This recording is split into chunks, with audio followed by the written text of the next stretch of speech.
Hello दोस्तों, आज की वीडियो में हम दुनिया की ऐसी बहुत ही खतरनाक और अमेजिंग इन्वेंशंस के बारे में बात करेंगे जिनको बनाने वाले खुद भी पछता रहे थे और उनको खोजने वाले को भी पछतावा हो रहा था कि मैंने क्यों इसको खोजा। तो चलिए जानते हैं वो क्या चीज़ें थी, क्या खोजें थी जिनको बनाने वालों को भी पछताना पड़ रहा है। हालांकि उनको पूरी दुनिया में पूरा जाना जाता है उसी की वजह से, लेकिन वो कहीं ना कहीं उनके दिल में पछतावा है उनको बनाने में।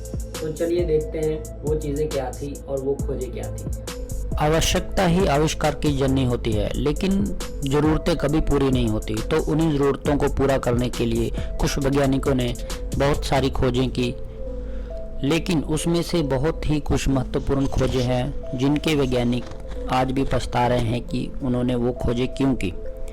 तो जानते हैं, हमारे पहले नंबर पे आता है डायनामाइट। डायनामाइट का आविष्कार स्वीडिश वैज्ञानिक अल्फ्रेड नोबेल के द्वारा किया गया था, जिनके आज नाम पर नोबेल पुरस्कार दिए जाते हैं। इतिहासकार बताते हैं कि युद्ध में अपने इस आविष्कार का इस्तेमाल देखकर नोबेल बेहद दुखी हुए। उनको महसूस हो गया कि उन्हें आविष्कार युद्ध को बढ़ावा देगा। उन्होंने अपने आविष्कार से होने वाले नुकसान की भरपाई के लिए नोबेल शांति पुरस्कार की शुरुआत की।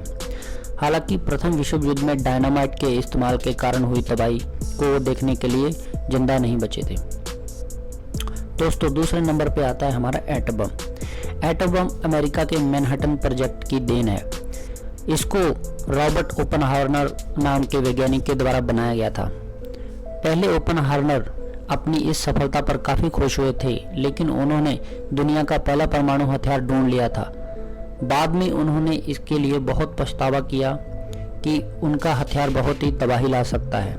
दोस्तों, 1945 में तत्कालीन राष्ट्रपति हैरी एस ट्रूमैन से भी मिले थे, जिसके बाद ओपनहाइमर ने कहा था कि मुझे ऐसे लग रहा है कि जैसे मेरे हाथ खून से रंगे हैं। इस आविष्कार को प्रोत्साहन देने वाले वैज्ञानिक आइंस्टाइन को भी अपने फैसले पर पछतावा हुआ। उन्होंने इसे अपनी सबसे बड़ी गलतियों में से एक कहा था। तीसरे नंबर पर आता है शॉपिंग मॉल। दोस्तों, 1950 के दशक में पहला शॉपिंग मॉल अमेरिका के एक शहर में खुला था, जिसका श्रेय विक्टर ग्रोएन को जाता है। विक्टर ग्रोएन ऐसी जगह की कल्पना की थी जहां खरीदारी संस्कृति एक छत के नीचे होगी, लेकिन बाद में उन्होंने महसूस हुआ कि अमेरिका मॉल असल में शहरों को बर्बाद कर रहे हैं। इसे खोज पर उन्होंने बेहद पछतावा व्यक्त किया। दोस्तों, चौथे नंबर पर है हमारा AK-47 राइफल। मिखाइल क्लासिकोव के द्वारा बनाया गया ये ऑटोमेटिक असॉल्ट राइफल, जिसका आविष्कार 1947 में हुआ था। इस आविष्कार के साल को लेके 47 को इसका नाम AK-47 रखा गया, जिसका नाम है ऑटोमेटिक कलेक्शन 1947 मीन्स AK-47।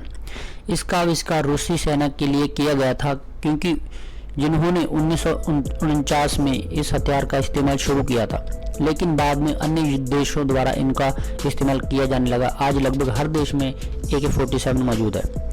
अपने इस आविष्कार के कारण कैलाश्कोव रूस के हीरो बन गए थे, लेकिन उन्होंने अपनी मृत्यु से पहले 2013 में रूस के ऑर्थोडॉक्स चर्च में एक चिट्ठी लिखी। उन्होंने इस हथियार को बनाने के लिए उसमें अपना दर्द बयां किया।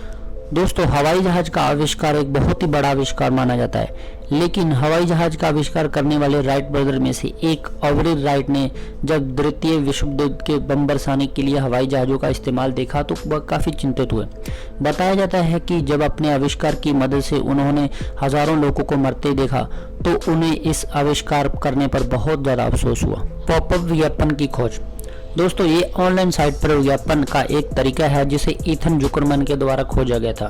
किसी विज्ञापन को अपने वेब पेज पे हिस्सा बनाने के लिए उनको यूजर तक पहुंचाने के उद्देश्य में जुकरमैन ने इसके कोड्स लिखे थे, लेकिन धीरे धीरे इसका इस्तेमाल हर साइट पर इतना ज़्यादा होने लगा कि लोगों को परेशानी और चिड़चिड़ाहट का कारण बन गया, और अपनी इस खोज के लिए जुकरमैन ने बाद में सबसे माफ़ी भी मांगी थी।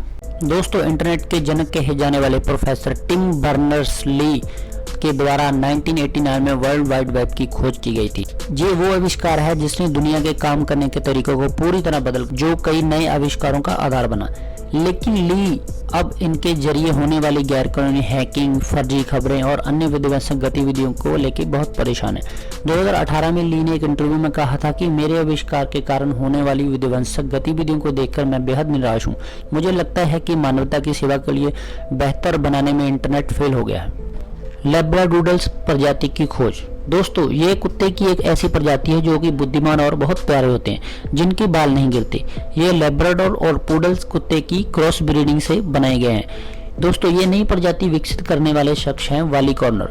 ऑस्ट्रेलिया में कॉर्नर को बाद में इस खोज पे बहुत पछतावा होता है, क्योंकि लोग बड़े पैमाने पे ब्रीडिंग करवाते हैं और अस्वस्थ कुत्तों को सड़कों पे आवारा छोड़ देते हैं और उनकी कोई केयर टेकिंग नहीं करता। इससे कुत्तों की गिनती भी बढ़ती है। इसलिए वो बहुत दुखी थे अपनी इस खोज के लिए।